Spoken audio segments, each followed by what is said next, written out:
to ask any questions. The lovely Zoom noise that we've all become so acquainted with. So yes, we've allocated a time period at the end to answer some questions. So if you can make sure you keep your mics muted until then, and write any questions down, and I'll do my best to answer them when we get to the tail end. So what I'm going to do now, I'm just going to share my screen with you. So like that, there is more of the presentation and less of my face, which is, I'm sure, as the way most people would want it. So as I said, we're going to be looking at Community Journalism 101. Went for a very basic title there, and a short dive into the profession, its importance, and what it takes to become a journalist. So, as I said, my name is Thomas Stockting, and I'm a community journalist here in Clarence, Rockland. As you may tell from my accent, I am not a local. I'm from the United Kingdom. I studied journalism at university and went off to work in the Falkland Islands, where I worked for their national television station down there for a couple of years. It was a very small television station, being a very small island, a very small country, very small population. So it was very much community news as well as being a national news front as well. So joining the team here at TVC22 and doing the work that I'm doing here in Clarence, Rockland is very much my bread and butter. I wanted to be a journalist for a long time. It was sort of one of those professions I landed on when I was younger. Particularly, I learned, so obviously we're a francophone, bilingual and francophone community here. And I learned to speak French, having been raised in the south of France for 8 years when I was younger.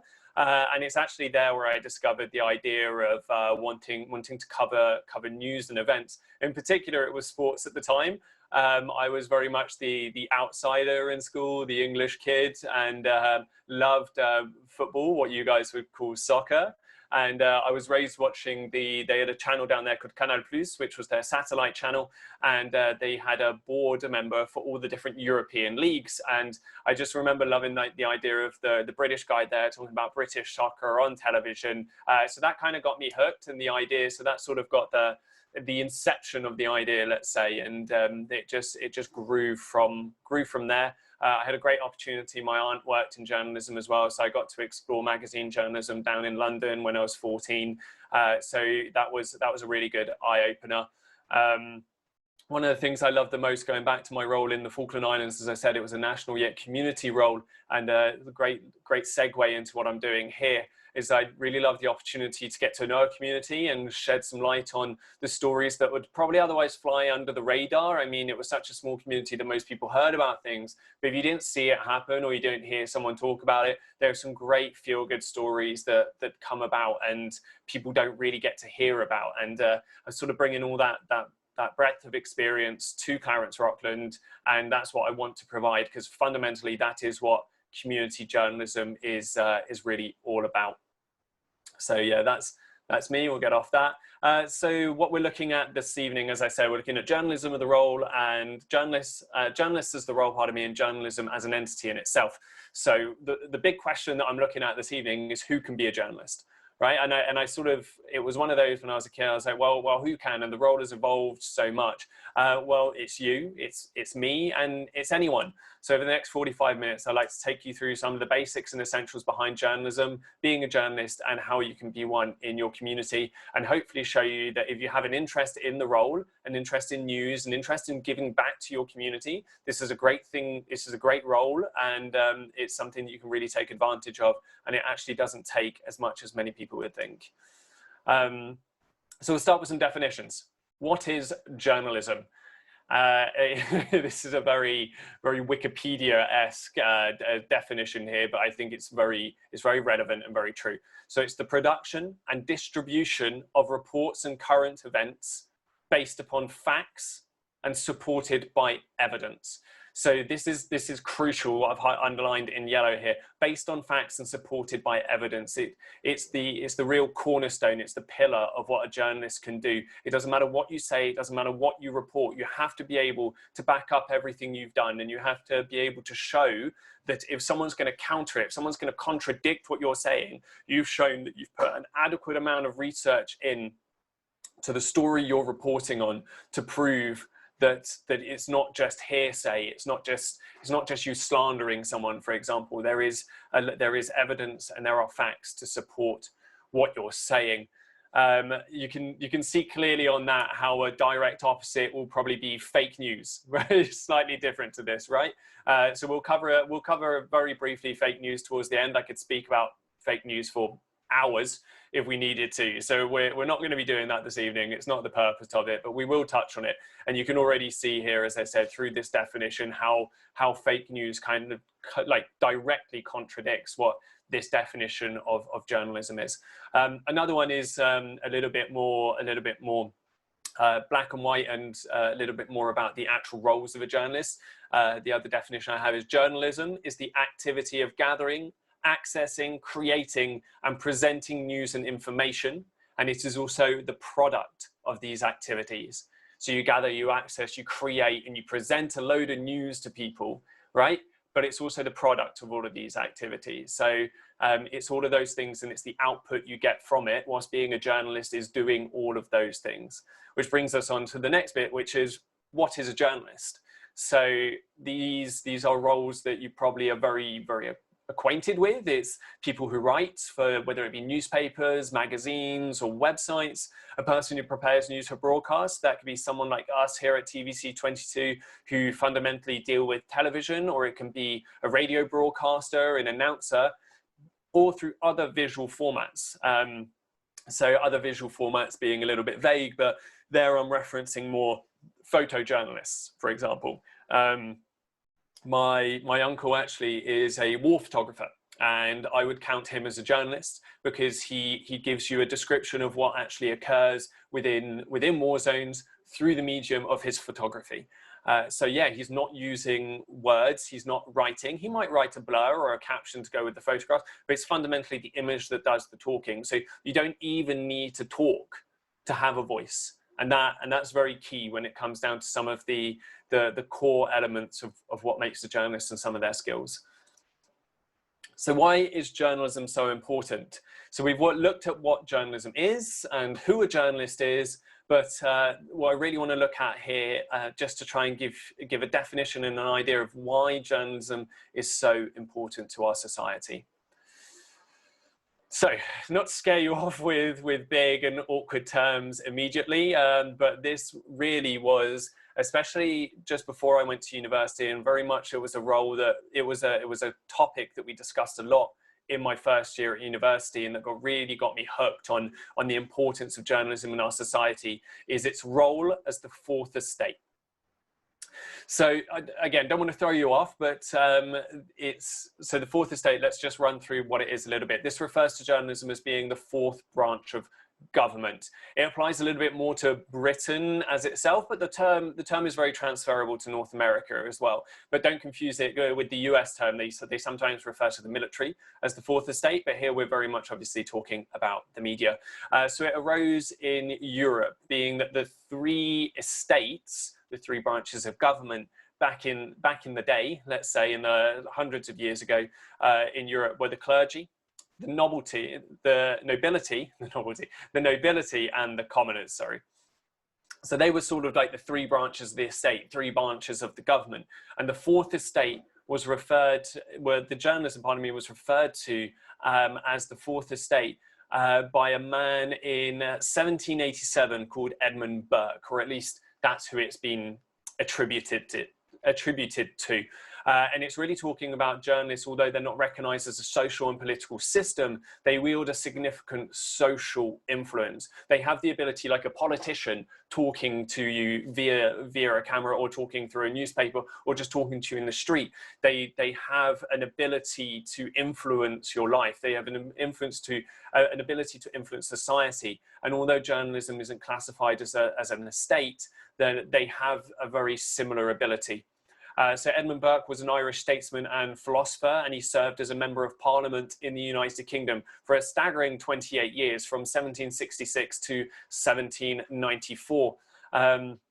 His quote actually was, according to the history books, was, "There were three estates in government, but the reporters' gallery yonder, there sat a fourth estate, far more important than all."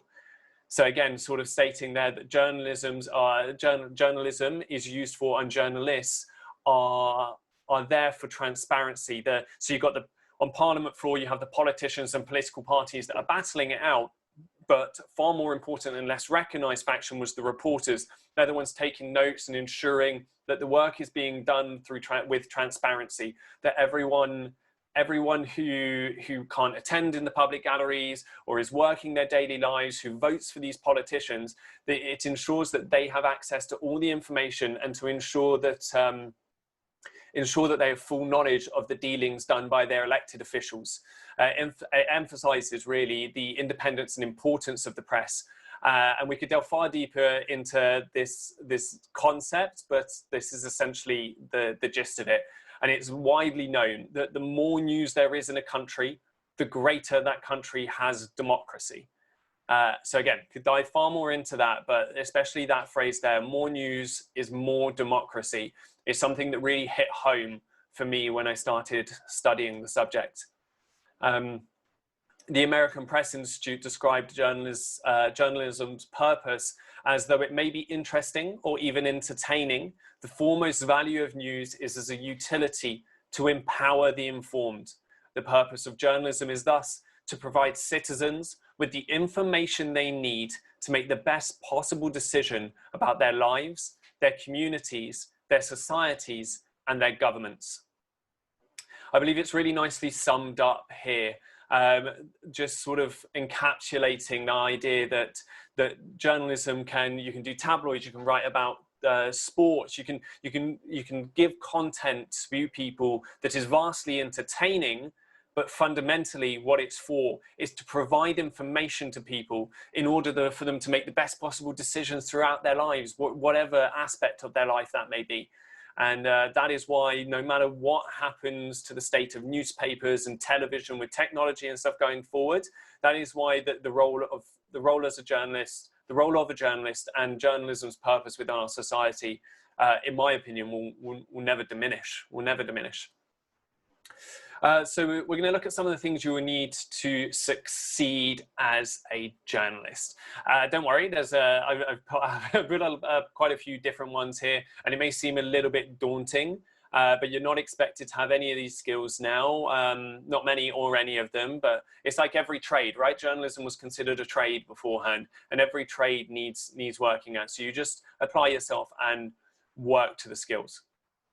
So some of the key skills I've chosen to highlight this evening are storytelling, and we'll go into that a little bit more in the next slide and talk about how when we describe storytelling, we're not just talking about your voice here.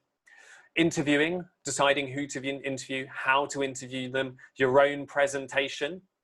Interpersonal skills it goes very well with the storytelling and interviewing side of it, but interpersonal skills really talking about the fact that to be a journalist, you have to be a talkative person, you have to be a people person, you have to be curious, you have to, as much as it's going to sound harsh, you have to not be terribly awkward around people. You need to be able to come into a room full of strangers who possibly are very well acquainted with one another, and be able to strike up a conversation in a way that's casual and that's open, and that opens people up to talking about you. You have to understand the way media is consumed. Again, this very much falls into the category of things you don't need to understand right now. But when you start getting into it, you need to realize who's your target audience.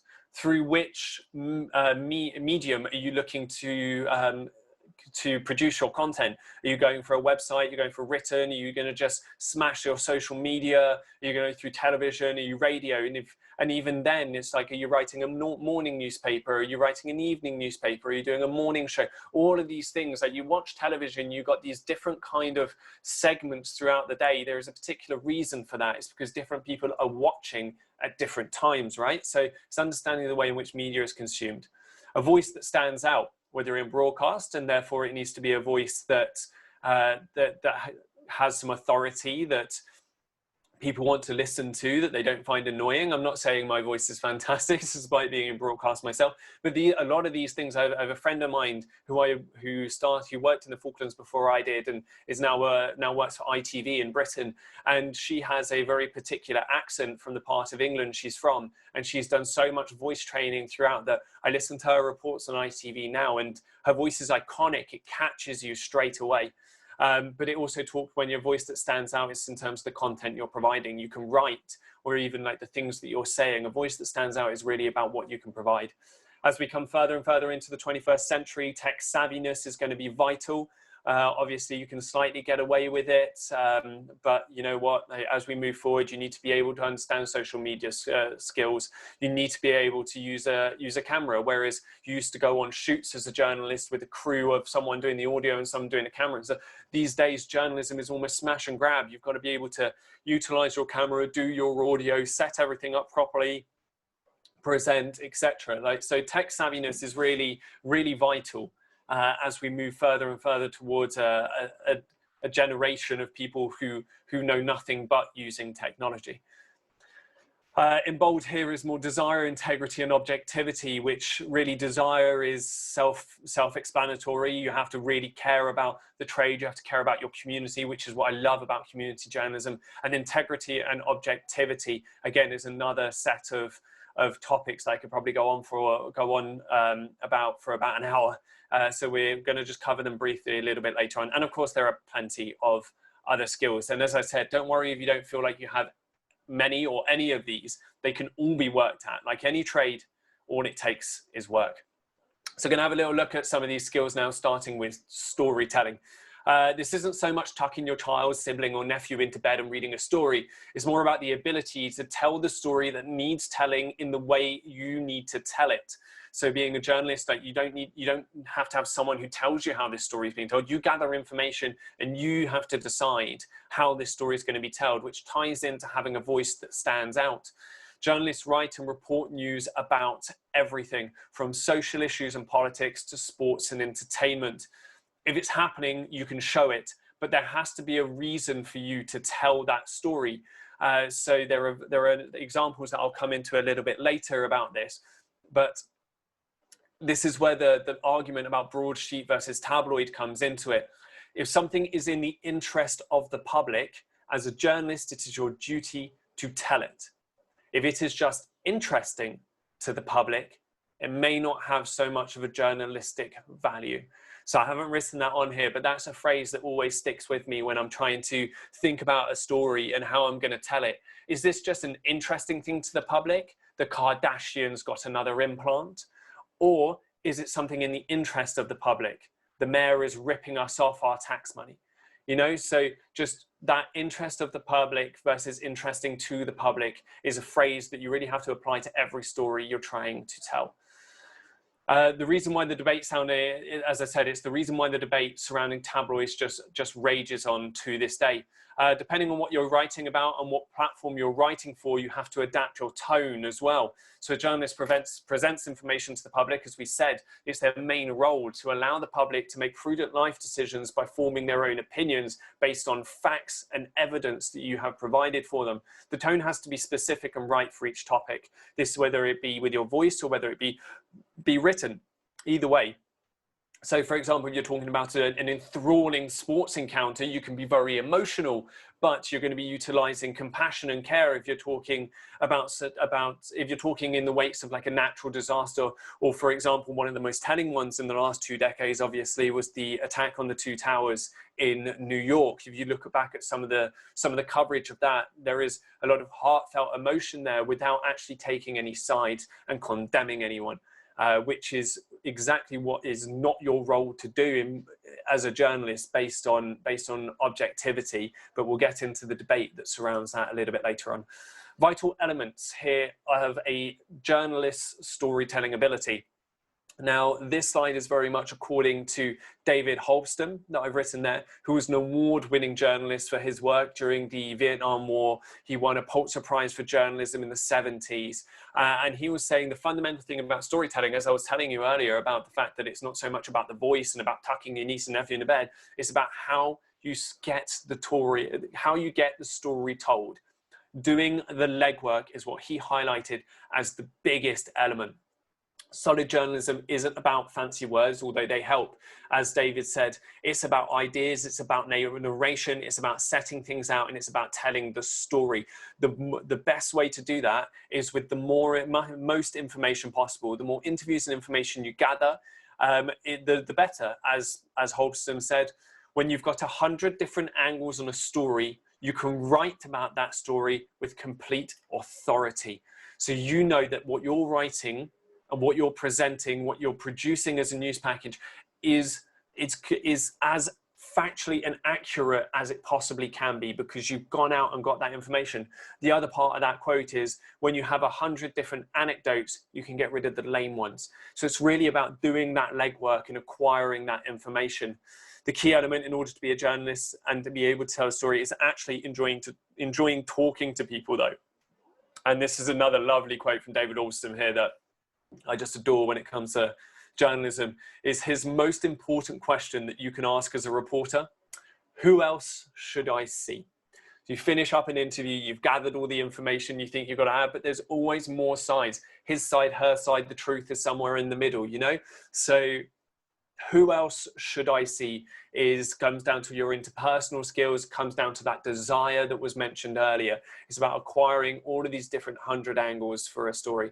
There's obviously such a thing as getting too much information and it taking too long to get a story out. And I'm not saying you need to get literally 100 angles for your daily community stories, but at least being able to understand that there's another side to what someone has told you, and keeping an eye out for it. One of the other skills highlighted is obviously interviewing.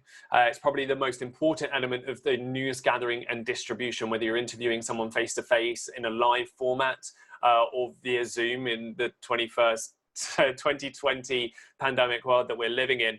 There are obviously celebrities that reach, journalists that reach celebrity status, but whose words are taken as gospel. But for most of us, especially at the community level, what we know and say doesn't matter as much as getting that information presented by someone that has that status, that position where you're expecting that information to come from them. I can tell you that it's a very important thing to dig up Laurier Street here in Rockland and repave all of it because it will give us an extra 10 years. But actually that information is far better coming through the medium of an interview with, say, someone from the planning department, coming from a specialist on tarmac or something of the sorts.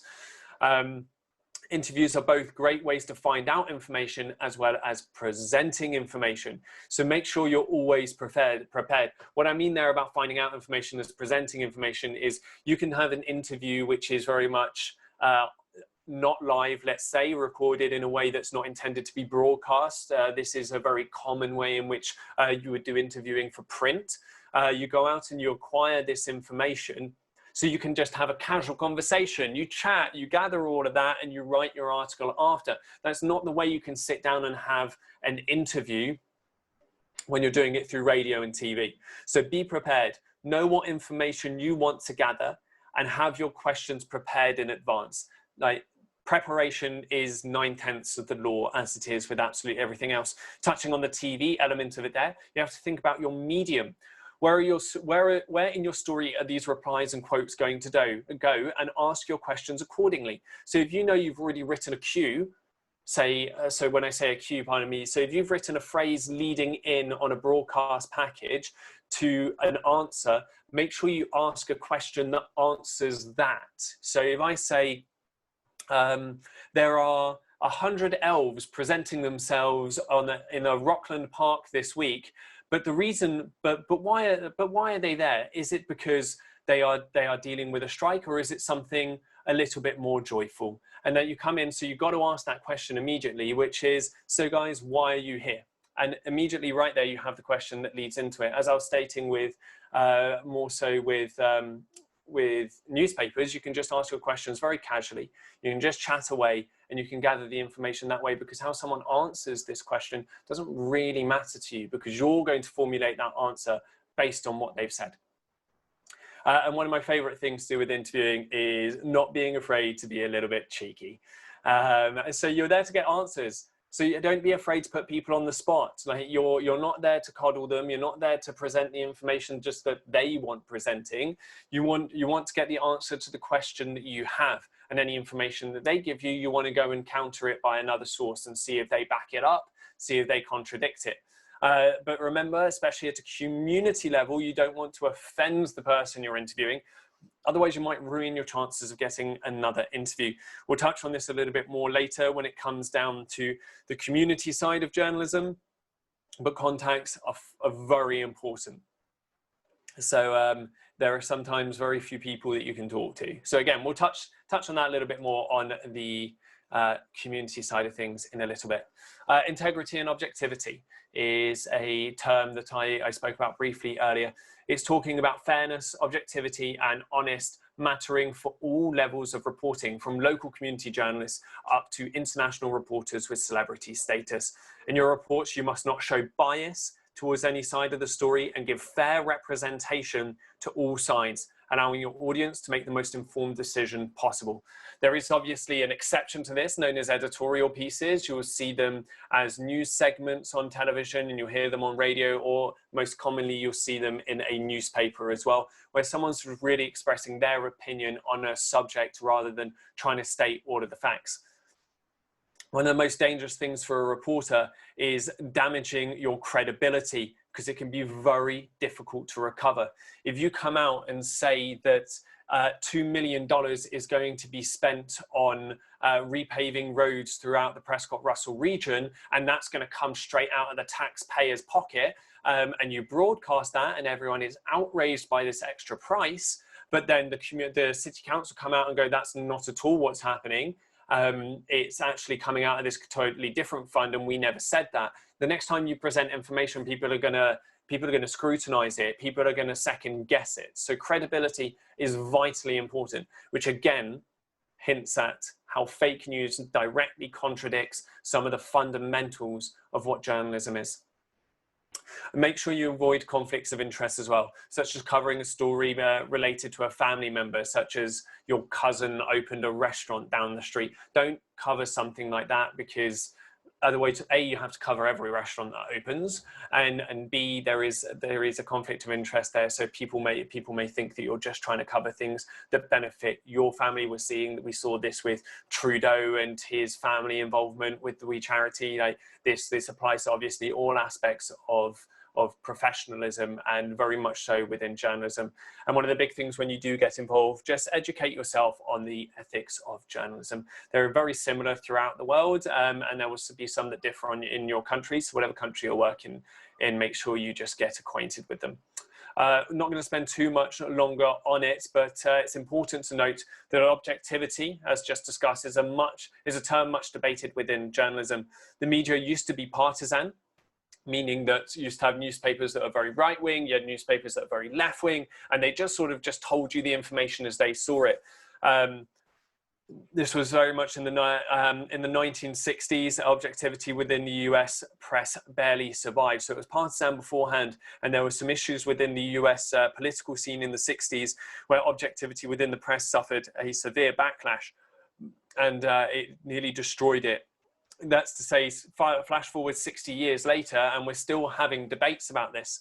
Can journalists ever truly be expected to be objective? And even if they can, should they try, especially in the light of recent political events? When you think about, you don't have to think about much else, but the recent coverage of the US presidential election, when we saw plenty of US news programs making the editorial decision to cut away from President Trump's repeated allegations of voter fraud.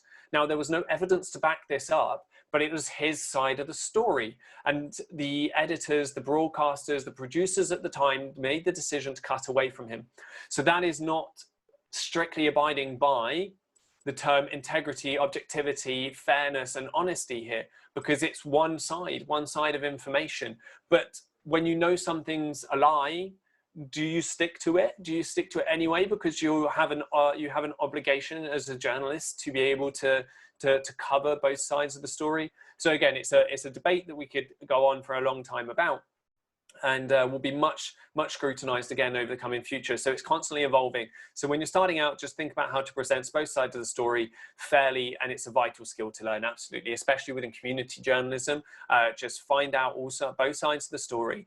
As I said, get that second contact to back up what you're saying, and try and present your information in that manner, like that you have a defense against anyone who might scrutinize your work. So the bit that's more important, and the bit that we're realistically here to be looking at this evening, how does this apply to you? Community and civic journalism in small areas. Journalism and what you can bring to your community, connecting your society.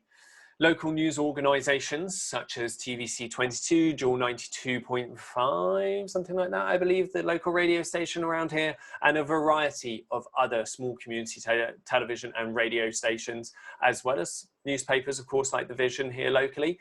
Local news organisations will gather reports based on various interests of the community, creating a personal impact on the local consumer. So you're not covering anything willy-nilly, you're going out there and you're finding information and stories that maybe not everyone knows, and bringing it out so it has an impact on the local consumer, it has an impact on your audience. They see this and, hey, that's a great story about a piece of charity work going on right now. Hey, why is my tax money being spent in this way? Very similar examples as I'm using throughout here, such as the Elf Fund, as you can tell. There's a Christmas and budget theme recently, so those are the examples more floating around in my head at the moment. Community news is vitally important. It's a way of getting information that matters to your community out in a quick and reliable manner. This, again, this reliable word here coming down to the objectivity and integrity of a journalist, right? Maintaining that credibility is vital. And you talk about a quick manner. You're the one based in your town. You will get that information before, well, you should at the very least, get that information before the CBCs and the CTVs of the world that focus on bigger areas. Though the most important thing obviously is contacts, and we'll touch on that a little bit later. Looking at some more of the 21st century effects on the role here. The internet is rapidly changing the role. It's important but it is as important and relevant as ever. Just because anyone with an internet connection and a social media account can start posting things on a Facebook page doesn't mean that it diminishes the role of a journalist. And we'll come on to the idea of what those people do and whether that actually is journalism. So we'll come on to that a little bit later on. As stated a little bit earlier, in contrast to the larger media organisations who focus more on stories that affect larger communities, the local media will better understand its audience and how to reach their communities, giving a voice to where otherwise there might have been none. Local municipal budgets, again, perfect example of something we've been working on here in the last couple of weeks. No big nationwide broadcasting outlets or newspapers are really going to be looking at producing the ins and outs of a municipal budget. And realistically, they can't. You can't expect them to do that for every municipality across a country, especially one the size of Canada, for example. So this is why community news stations are so vitally important. It allows you to understand what's going on in your area, what's important in your area, and it gives a voice to some of the stories and some of the people that really want to affect change. So again, as I talked about, a lot of local stories, what's going on. So as I said, what we've been working on recently, the Christmas Elf campaign, Valoris raising money. Raising money, what they normally do is they go out and you go and select an elf, and it just has a child's sex on it. So is it a boy or a girl, their age and what they like, and you go out and you buy a gift with a certain price limit for this person, and it ensures that everyone in the area has a Christmas present to unwrap under the tree on the 25th of December, which is a stunning story. It's a lovely, lovely initiative. And without something like a community news outlet, these kind of stories will never see the light of day. So we spoke about it beforehand, finding news and cultivating your contacts. Probably the most important thing, especially on a community level, but absolutely the whole way through your various different levels. The people with the information, knowing them, how to get that information. Building relationships is a ground zero for most reporters, and it's especially important within a small society. You won't always be able to rely on a well-timed press release or contact from a communications officer to get your news, though they are fantastic ways of acquiring news. Press officers and communications officers, press releases, that's exactly what they're there for. They're there to get information from organizations and companies and governments. But the thing is, just don't take that as sacrilege. What they write in there isn't the news story. What they write in there is an element of that news story. Go do your legwork, as David Holberston said. Do that legwork and figure out how to tell that story properly. Especially having just started out here recently, press releases, communications officers contacting me, and social media are vitally important ways for me. These channels are vitally important for me to gather my information. You want to cultivate your contacts and you really want a friendship with them. And this comes down to your interpersonal skills, about being a people's person, enjoying talking to people.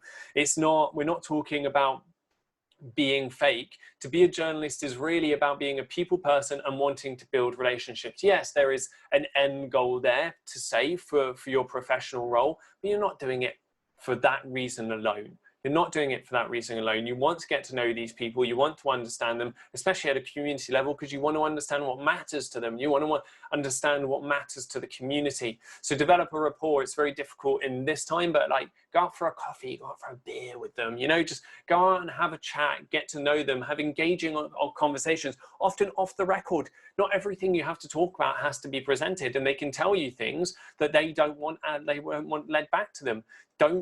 Whatever you do, do not report that information if they have asked you not to. Can you get sued for it? Depending on the information, depending on the level, yes. But in a community sense, you're probably not going to get sued, but you're just going to destroy your trust with them. And one of the big issues about doing that in a local area is that one contact could possibly be the contact person for 3 vital elements for stories. They could be the head of planning, the head of finance, as well as being the head of the Chamber of Commerce. And now if you destroy that contact, you have lost information for all 3 of those areas. And what I've often found throughout my few years working as a journalist already has been that if you have conversations off the record and you gain information, that information is going to help you with news stories later on. You're going to be able to take that information and you're going to be able to have a greater and wider understanding of the topic that you are then presenting and then reporting on. And if you hold off on presenting and reporting on things they've asked you to, they'll often come to you with more information because they'll be appreciative, they'll be grateful that you didn't go and spat that information out, especially if it's after a beer or two and they might have been a little loose-lipped. And that's a great way of cultivating that contact, and you develop a friendship with them. So I spoke about a little bit before about the 21st century and social media and the evolution of the role in this day and age. In a study done in 2019, it found that 48% of Canadians consume news online multiple times a day. And for those between the ages of 18 and 34, the number was even higher at 70%. Staggering figures, not to be surprised by them though, in a day and age where we live on our phones and on social media channels. And those social media can appear to be a direct competitor for most news outlets, as I was stating about these Facebook groups that may be posting information, and maybe that's where people go to get their news immediately rather than going onto your page. If it's used well, it can complement your output. Just create engaging content. I know it's an extra step to go and do things and post things online, but social media and social media strategies are so important as a marketing tool because they're a great way to reach your audiences quicker? That might have been poorly phrased. We're going to go quicker, reach audience quicker, as well as keeping them invested in your work by creating content for them to interact with. So you post engaging photographs, polls, competitions. You keep people coming back to that Facebook page so that when you have news to post, it's already high up on their timelines. And as for social media, not even just in that sense, it's a great way. Everyone's posting things online these days. As a journalist, in terms of your tech savviness, you have to know where those Facebook groups are. You have to have those notifications. You have to be willing to be slightly glued to your phone at times to be able to gather all that information you require.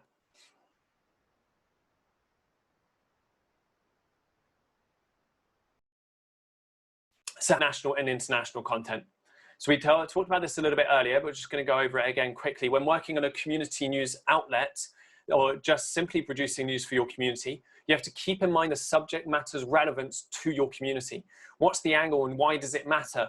A great way to see if it works, so a great way to see if the story works in your area, is to try and write a little intro about it and place the name of your community, Clarence Rockland, for example, 3 times in that description. If you can't do that, then your angle isn't acutely focused enough. That's not to say the idea of the story is wrong. It's just that you have to contemplate the angle a little bit more. An example of this is a news story that we actually did recently that I was going to pop up, but I think we're running a little tight on time. So a restaurant that opened in Cumberland. So a restaurant opening locally isn't on its own a news story. The owner himself had lost his job in the service industry. He was working in Orleans. He was a chef, a very well-known chef and a very, very good chef. And he lost his role like so many other people did due to the pandemic. So many service industry workers across Canada, over 800,000 of them, have lost their jobs since the start of the pandemic. So already there, you're like, there's newsworthiness immediately to this story. Them opening a restaurant just isn't, but that element added to it is. And then you add the other element of the fact that he took this bold and crazy step to lose his job as a chef and gamble on taking out a loan and opening up his own restaurant because he just saw an opportunity and decided it was the time to do it, and that he might not do it at any other point. Maybe this pandemic has forced him to do it. So again, there's a few elements to that are just so interesting. And just seeing a restaurant as opened, that doesn't mean that, oh, that's not a news story, let's not get in touch with them. Do get in touch, just like ask them why they opened, what's the story, where do they come from? And maybe it isn't newsworthy. Maybe you'll decide to not run a story on it, which can be a little bit of an awkward conversation sometimes, I'm not gonna lie, but sometimes you'll get a story like that where you'll realize someone has this really interesting past. And this is what's different to a national level. You have a lot of easy stories, such as easy. They're not easy, poor choice of phrasing. But you have a lot of stories like what's happening in Parliament. That is always, no matter what they talk about, that is newsworthy. But it doesn't always matter to your community. So as I said, a great little tip here that I actually stole from the Canadian Community Journalism Institution here, which is write a description for your story, try and place the name of your area in that description 3 times. And if you can't do that, you need to rework your angle a little bit. So who is a journalist and who isn't? Great question, right? So many people declare themselves as journalists these days. So many people spat out news, but who qualifies? This is a quote from university, and I was trying to find out who actually said it the other day. And I popped a message of a very messed up version of the quote, just a poorly phrased one, on my WhatsApp group full of friends from university, and everyone remembers this quote. It's always a silly one, but it was our most iconic one throughout our whole time at university. A journalist is someone who's doing journalism whether they get paid for it or not, which I love, because if you're out there and you're a freelancer and you're working so hard to produce the kind of content, but you're not being paid for it, does that make you a journalist or not? If you're a blogger, if you're a social media content producer, if you're a tabloid writer or a celebrity reporter, are you a journalist?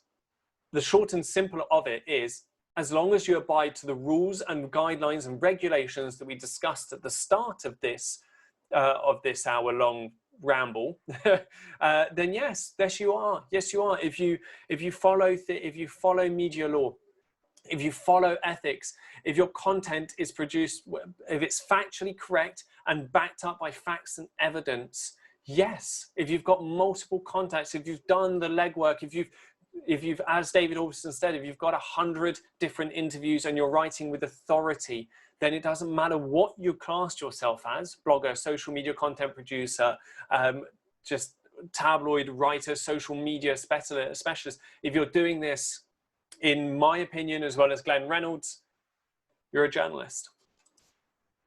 So what isn't a journalist? I mean, I think I made that one kind of obvious throughout this presentation. In my opinion, producers of fake news. An argument can be made that most content creators in the news sphere most content created in the newsphere is journalism. However, based on the characteristics outlined earlier, as we said right here, backed up by facts and evidence especially, producers of fake news would not count as journalists. So slightly controversial still, and a lot of people might contradict that, but I would stand by it.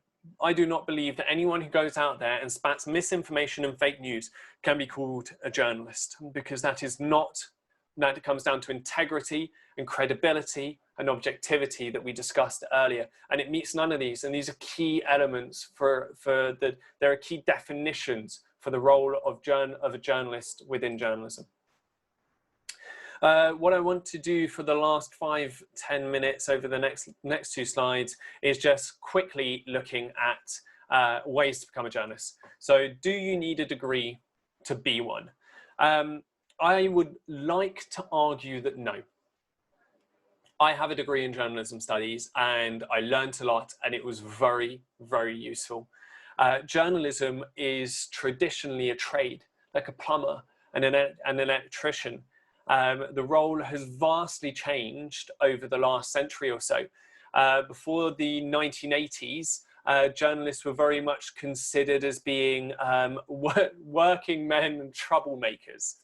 But in the 1980s, the voice of the reporter started to matter a lot more as the profession became a lot more professionalized. It sort of became one of these more academic degrees all of a sudden, academic professions requiring a degree. So that was a good thing. Journalist voices started to matter more. But one of the issues then became a little bit more classist and a little bit more elitist. It started to become harder to become one, when that's not the point. You don't have to come from a special background. You don't have to have money to get through education to be able to report on what's going on in your society. The whole point is about holding the people in those positions to account for the decisions they're making. So therefore, you can't have one of them always reporting on another of them and keeping you apart. Now, we do live in the 21st century, and there is an element that I concede to, that where you needed a high school degree, you now need an undergrad, and where you needed an undergrad, you needed a master's, and so on and so forth. So the role and general profession have been constantly evolving, and more education is required, and that's often the case for a lot of professions, but there are still various ways into journalism. Through touching on the university one quickly, you can do it through education. As I said, I studied journalism studies, and I thought it was a very interesting topic. I learned everything from media law to ethics of journalism to understanding the various different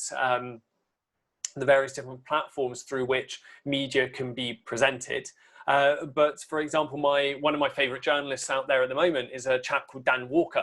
He's a presenter for BBC Good Morning on the BBC channel in Britain, as well as the lead presenter for Football Focus. He went to the same university as me, albeit about 10 years beforehand, but he studied history.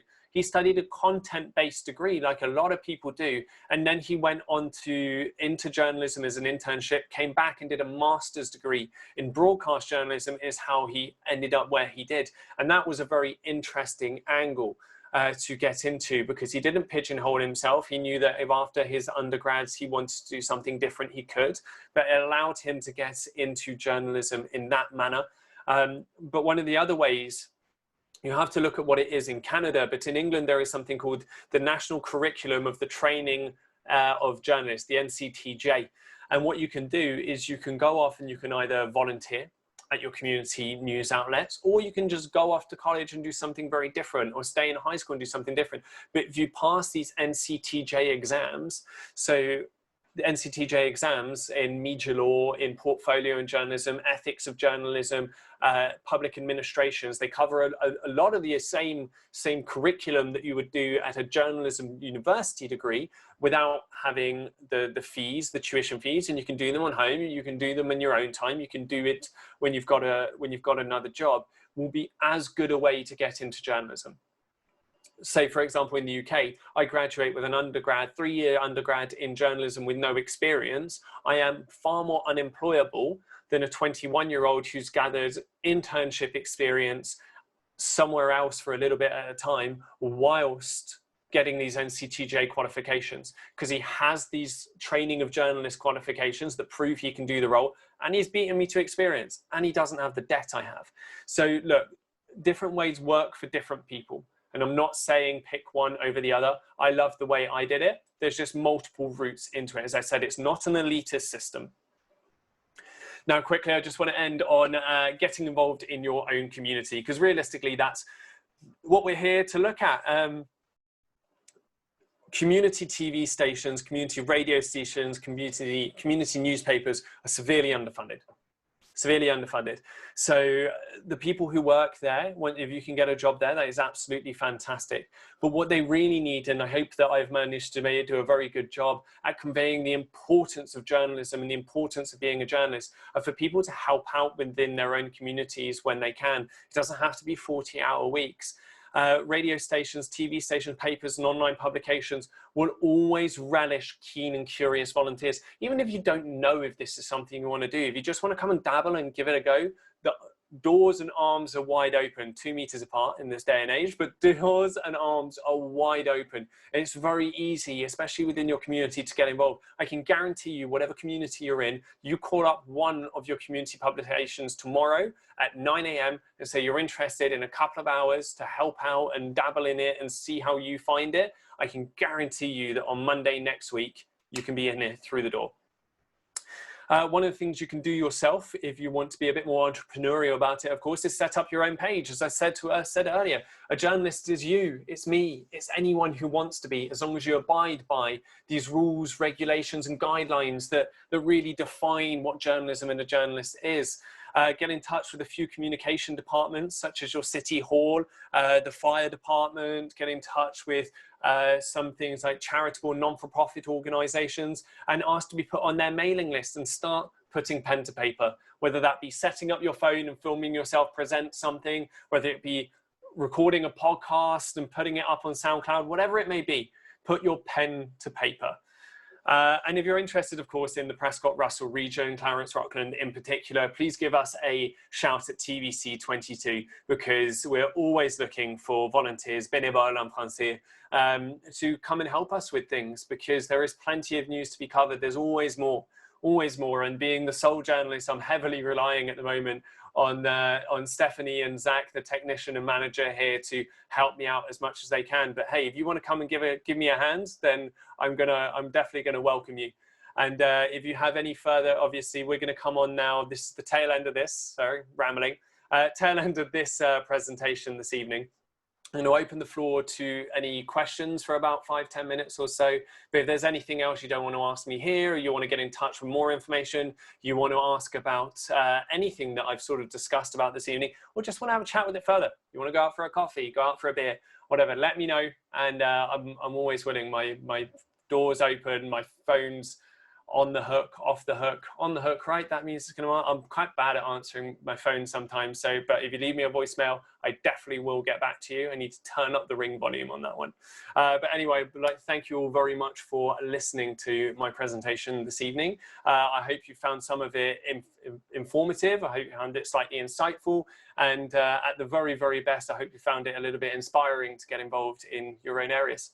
So yeah, thank you very much for listening, and I'm going to open up the floor for any questions if there are any. We're going to stop that. There we go. Don't know if there's anyone out there who wants to ask. Just unmute yourselves and ask away if there is anything. If not, I'll give it 30 seconds or so and we'll call it an evening.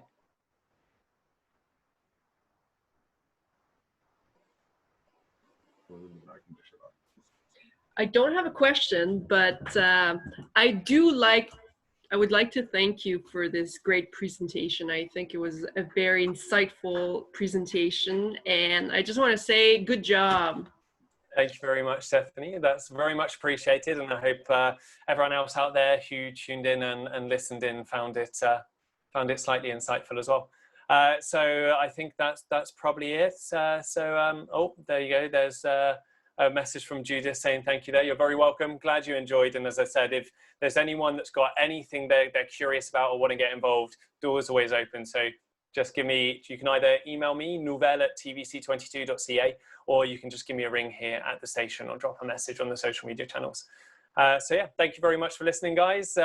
Classic TVC headline sign off, I guess. I'll see you next week, Clarence Rockland. Bye.